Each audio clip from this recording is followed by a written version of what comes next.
that arms itself are meant not so much for styling, but to counterbalance our actions. With that being said, when taking a step certain direction, when we create lowering or a rising action of some sort, we use the arms to truly enhance the movement itself. Quite often we use it for a speed purpose. For example, I can create more momentum by having the arms certain direction aligned based on the body structure of mine. A very simple understanding, or I would say an exercise, would be placing the feet apart, and I'll do it from two different angles.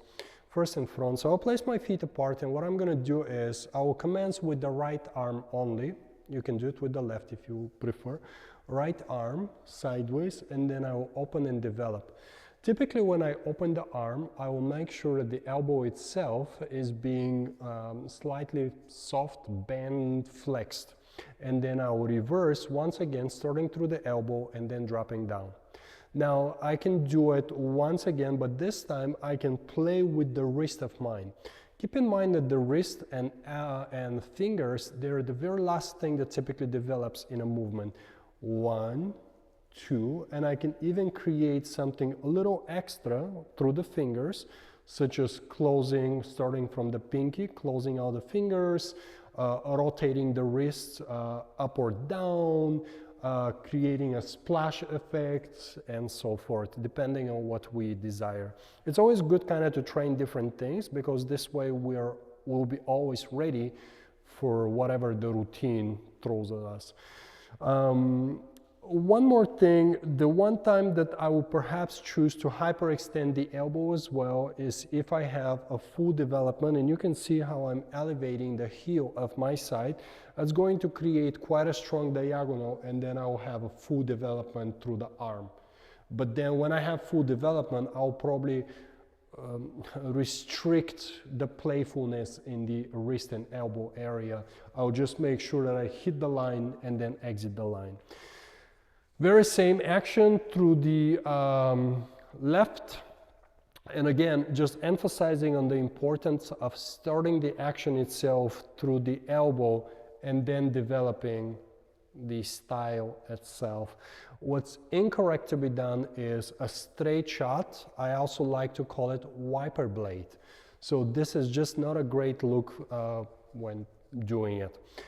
I'll do it once again. From this angle, I'll start through the elbow and then I'll finish through the wrist and fingers. I can try to create different actions. The elbow is typically flexed. I can do a hyperextension, but as you can see, once again, the elbow is the leading part here, and then I'm finalizing the movement through the wrist. Same action would apply to the left, and once again when bringing it back, making sure that the wrist, and then I close it. So that those are kind of very important things. We can also play with either moving it forward, which once again will start through the elbow and then moving forward. 1, 2, 3, elbow, back, elbow, develop, elbow, back, up through the elbow, and then through the elbow, coming back, never this, never that, through the elbow, and then up through the elbow, and then down, through the elbow, and then up through the elbow, and then back through the elbow, and then sideways through the elbow, and then down through the elbow, and so forth. Making sure that we prioritize the elbow to begin with.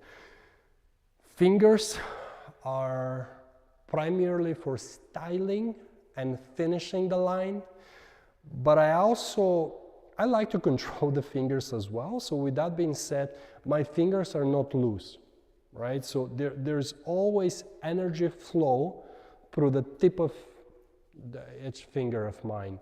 So making sure that the more we choose and control, the better the actions of ours are going to be. Or at least if they're not, it will be a very clear reason for why they are not.